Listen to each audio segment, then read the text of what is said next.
I'm sorry this is so amber. The light tends to be really amber in my room, but oh well, here we go. There's a word for what we're doing right now in this election. What is that word? Oh yeah, losing. We're losing. Not by a lot. If this was a hockey game, we'd be in the 8th inning and down by one field goal. We're doing okay, but it is a losing kind of okay. You haven't heard from me in about 10 days on this topic, and that's because I've been watching and trying to figure out the why and the how of what's going on. And it's worth it to not jump to conclusions, but to do your homework rather than be the first jackass to open my mouth and just be wrong. See, the first thing you may be misinformed about is that you can't blame white women for this shift. The Gallup poll's numbers show that white women have moved to McCain at a smaller rate than white men, and that white men have actually moved at a smaller rate than the population as a whole.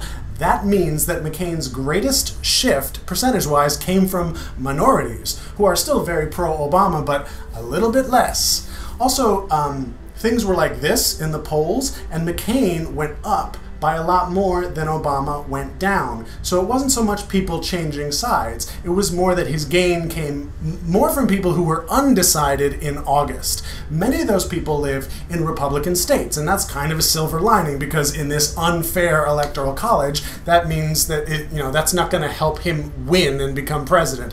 But McCain has also gained, to some extent, in the crucial states of Michigan and Virginia, which really monkeys with the Obama path to victory. Michigan is still a hair on our side, Virginia is a little bit on their side. One of the ways McCain has sparked this movement is by saying things about Obama that even Republicans admit are not true.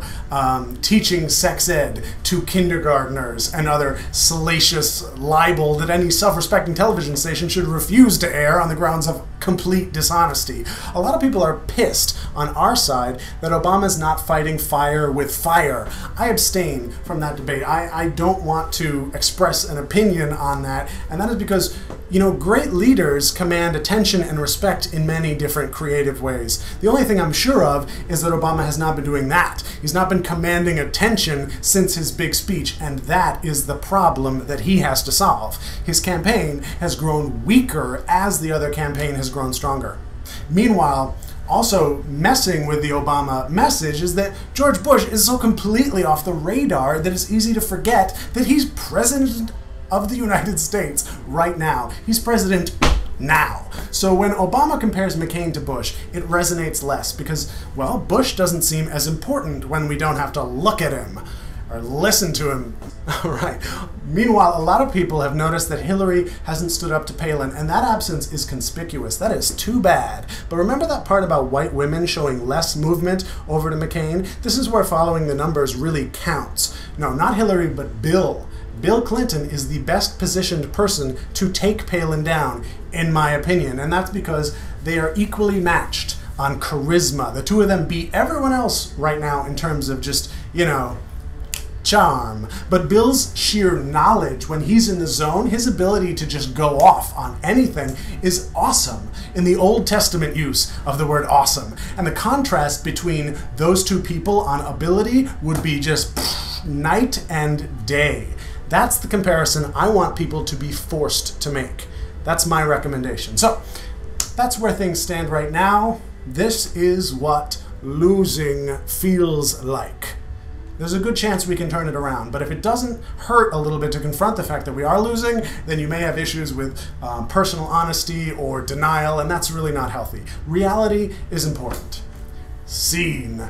Now, my first live show on BlogTV was awesome, in a 21st century sense of awesome, with over 100 viewers watching. Let's do another one on Monday night at 10 p.m. Eastern. We may have a smaller room on Monday because there'll probably be more competition. That's fine. I'll talk to 20 people. Please come, ask me questions. I'll keep it fast-paced and information-dense.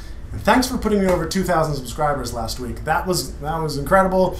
I'll see you live on BlogTV Monday, 10 Eastern.